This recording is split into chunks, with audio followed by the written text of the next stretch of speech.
Привет! Добро пожаловать на мой канал. Меня зовут Тину. Сегодня еще одно новое видео для вас. Давайте начнем. අයිබෝන් හැමෝටම ඉතින් ඉනොවෙට් භාෂා මගේ channel එකත් එක්ක එකතු වෙලා රුසියානු භාෂාව ඉගෙන ගන්න ඔයාලට තවත් පාඩමක් එකතු කරන්න තමයි සූදානම්.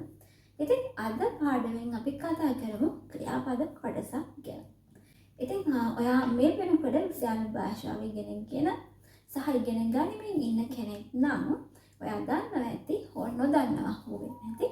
අපි රුසියානු භාෂාව ඉගෙන ගන්නකොට අපි ක්‍රියාපද පාඩමේදී ක්‍රියාපද අපි කොටස් දෙකකට ඉගෙන ගන්න සිද්ධ වෙනවා. NS වේ අවස්ථාවේ ක්‍රියාපද සහ S වේ අවස්ථාවේ ක්‍රියාපද කියලා අපිට කොටස් දෙකක් රුසියානු භාෂාව ඉගෙන ගන්න සිද්ධ වෙනවා. ඉතින් අද පාඩමෙන් අපි බලමු මොනවාද මේ NS වේ අවස්ථාවේ ක්‍රියාපද කියන්නේ සහ මොනවාද මේ S වේ අවස්ථාවේ ක්‍රියාපද කියන්නේ කියලා. S වේ අවස්ථාවේ ක්‍රියාපද ඔයා මේ වෙනකොටත් ඉගෙනගෙන තියෙනවා.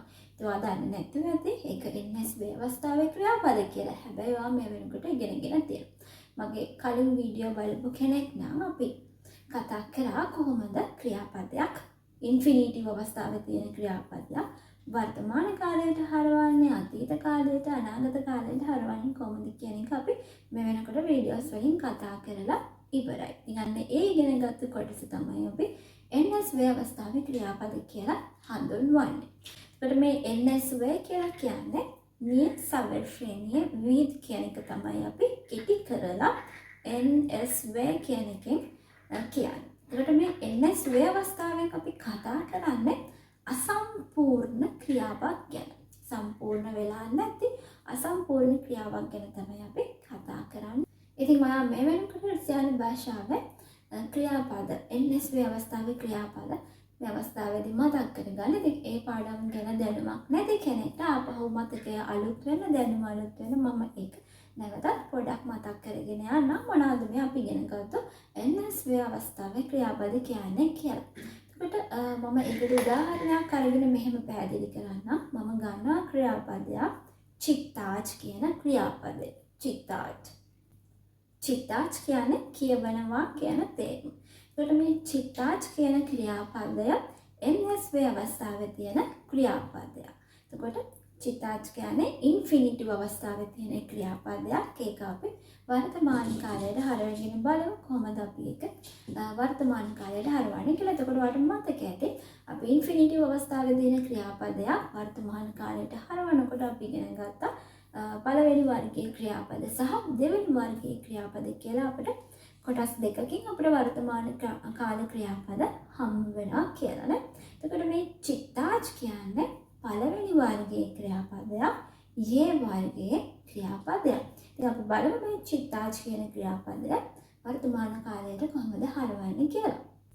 යා චිත්තායු ති චිත්තායිෂ් on anna චිත්තායිත් මී චිත්තායිම් වි චිත්තායිචේ අනි චිත්තායුත්.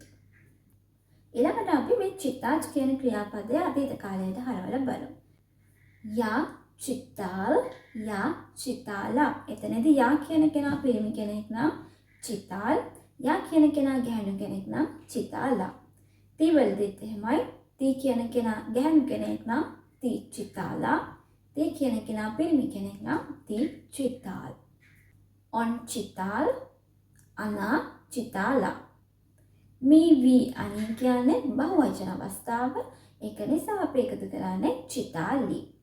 මී චිත්තාලි, වි චිත්තාලි, අනි චිත්තාලි. අපි ඊළඟට බලමු NS වේ අවස්ථාවේ අනාගත කාලය. යා බුදු චිත්තාජ්. ති බුදේෂ් චිත්තාජ්. on අනා බුදේ චිත්තාජ්. මේ බුදිම් චිත්තාජ්. vi බුදීච චිත්තාජ්. අනි බුදුත් චිත්තාජ්. එතකොට අපි අද පාඩමෙන් කතා කරන්නේ S වේ අවස්ථාවේ ක්‍රියාපද ගැන. එතකොට අපි මේ S වේ අවස්ථාවට ගියොත් අපි S වේ අවස්ථාවේ ක්‍රියාපදයකින් කතා කරන්නේ සම්පූර්ණ වෙච්ච ක්‍රියාපදයක් ගැන. සම්පූර්ණ වුණ ක්‍රියාවක් S වේ අවස්ථාව. අපි S වේ කියලා කියන්නේ කෙටියෙන් ඒක අපි හඳුන්වන්නේ සවල් ශ්‍රේණියේ with. සවල් ශ්‍රේණියේ with සම්පූර්ණ ක්‍රියාවක් ගැන තමයි අපි මේ SV අවස්ථාවෙන් කතා කරන්නේ. හරි. එතකොට දැන් අපි ක්‍රියාපද එහෙම නැත්නම් අපි රුසියානු භාෂාව ඉගෙන ගන්නකොට ක්‍රියාපද පාඩම ඉගෙන ගන්නකොට ඔයාලට තියෙනවා ක්‍රියාපද ඉගෙන ගන්න NSV අවස්ථාවේ ක්‍රියාපද ඉගෙන ගන්නවා හා සමානව අපි SV අවස්ථාවේ ක්‍රියාපදත් ඔයා මතක තියාගන්න ඕනේ. එතකොට NSV අවස්ථාව දැනගෙන ඉන්නත් ඕනේ. SV අවස්ථාව ඒ ක්‍රියාපදයේ SV අවස්ථාව දැනගෙන ඉන්නත් ඕනේ. එතකොට ඔයා කොහොමද මේ NSV අවස්ථාවේ ක්‍රියාපදයක්ද SV අවස්ථාවේ ක්‍රියාපදයක්ද කියන එක හඳුනගන්නේ? වෙනකොට හඳුනගන්නේ කොහොමද? ඒකට මම ඔයාලට ලේසි ක්‍රම කිහිපයක් පැහැදිලි කරන්නම්. ඔයාලට පුළුවන් SV අවස්ථාවේ ක්‍රියාපදයක් ලේසියෙන් හඳුනගන්න. ඒකේ පළවෙනි අවස්ථාව තමයි ප්‍රීෆික්ස් වෙච්ච ක්‍රියාපද. කියන ක්‍රියාපදය ගත්තොත් ඒකට ඉස්සරහින් ප්‍රෝ කියන අකුරු තුන එකතු වෙනවා. එතකොට ඒ අකුරු තුන ප්‍රෝ කියන අකුරු තුන එකතු වෙනවා චිත්තාජ් කියන ක්‍රියාපදය ඉස්සරහින්. එතකොට අලුතෙන් වචනයක් හැදෙනවා ප්‍රචිත්තාජ්. ප්‍රචිත්තාජ්. කොට ඒක SV අවස්ථාව. චිත්තාජ් ප්‍රචිත්තාජ්. එතකොට දෙකේම තේරුම එකයි. කියවනවා. පිසාජ් නා පිසාජ්. පිසාජ් කියන්නේ NSV අවස්ථාව. ඒකට ඉස්සරහින් එකතු වෙනවා නා කියන අකුරු දෙක. ඒ දෙක එකතු වෙලා හැදෙනවා නා පිසාජ්. කියන්නේ ලියන බව. සාෆ්ත්‍රකජ් පසාෆ්ත්‍රකජ්. සාෆ්ත්‍රකජ් කියන්නේ උදේ කෑම ගන්නවා. ඒක NSV අවස්ථාව. ඒක ඉස්සරහින් එකතු වෙනවා පෝ කියන අකුරු දෙක. ඒක එකතු වෙලා හැදෙනවා පසාෆ්ත්‍රකජ්. එතකොට ඔන්න ඔය විදිහට ක්‍රියාපද හඳුන ගන්න පුළුවන් ප්‍රීෆික්ස් වෙච්ච ක්‍රියාපද විදිහට NSV අවස්ථාවෙන් SV අවස්ථාවට. ඊළඟට අපිට තවත් ක්‍රියාපද කොටසක් හම්බ වෙනවා සුෆික්ස්. සුෆික්ස් වෙච්ච ක්‍රියාපද. ඒ කියන්නේ අපි NSV අවස්ථාවේ තියෙන ක්‍රියාපදයක් ගත්තොත් ඒ ක්‍රියාපදයේ අකුරක් හෝ අකුරු දෙකක් අයින් වෙලා අලුතෙන් අකුරක් හෝ අකුරු දෙකක් එකතු වෙලා හැදිච්ච ක්‍රියාපද. අපි ඒවට කියනවා සුෆික්ස් කියලා. සුෆික්ස් වෙච්ච ක්‍රියාපද. අකුරු කිහිපයක් අයින් වෙලා ඒකට ඒ වෙනුවට තව අකුරු කිහිපයක් එකතු වෙච්ච ක්‍රියාපද.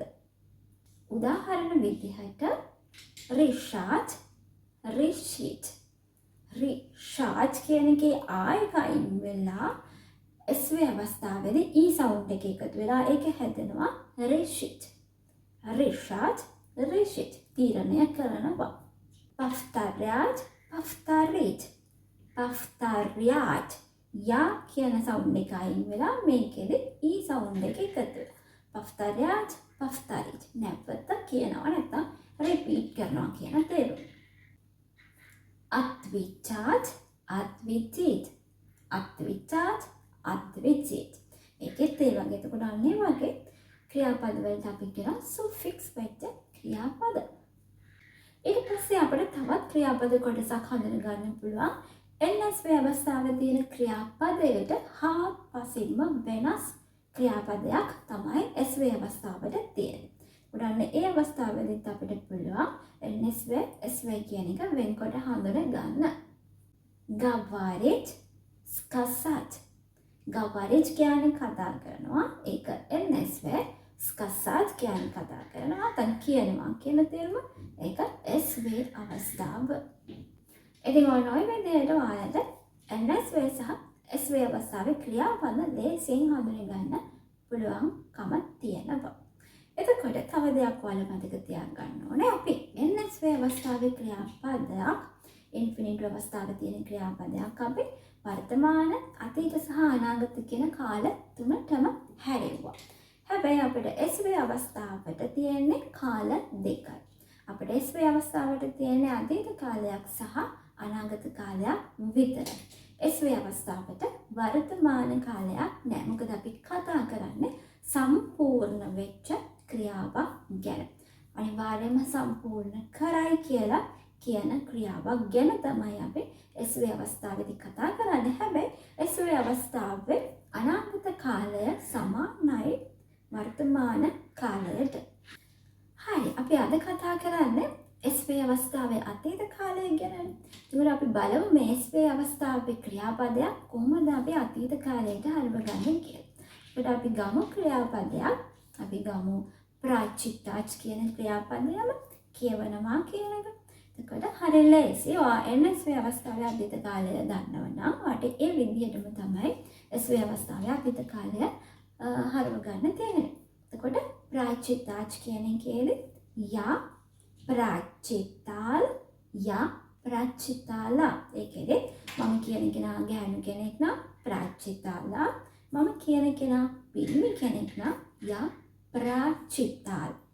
යා ප්‍රාචිතාල් යා ප්‍රාචිතාලා. ඔන් ප්‍රාචිතාල්. මේ වී අනේ කියන්නේ ඒකෙදිත් බහුවචන අවස්ථාව. එතකොට එකතු වෙන්නේ ප්‍රාචිතාලි. මි ප්‍රාචිතාලි వి ප්‍රාචිතාලි අනි ප්‍රාචිතාලි. ක්‍රියාපද දෙකේ පොඩි වෙනසක් තිබුණාට NSW කාලය අතීත කාලය හා වගේම තමයි SW අවස්ථාවේ අතීත කාලයත් අපි හරවගත්තේ නේද? NSW සහ SW කියන ක්‍රියාපද අවස්ථාවේ ක්‍රියාපද කොහොමද එකිනෙකට හඳුනගන්නේ කියන එක ගැන දැන් ඔයාලට යම්කිසි අවබෝධයක් ලැබෙන්න ඇති. තවත් දවසක තවත් වීඩියෝ එකකින් නැවත හමු වෙන බලාපොරොත්තු වෙන අදට සමුගමු. දස්විදානය. ඔබ දිනසේ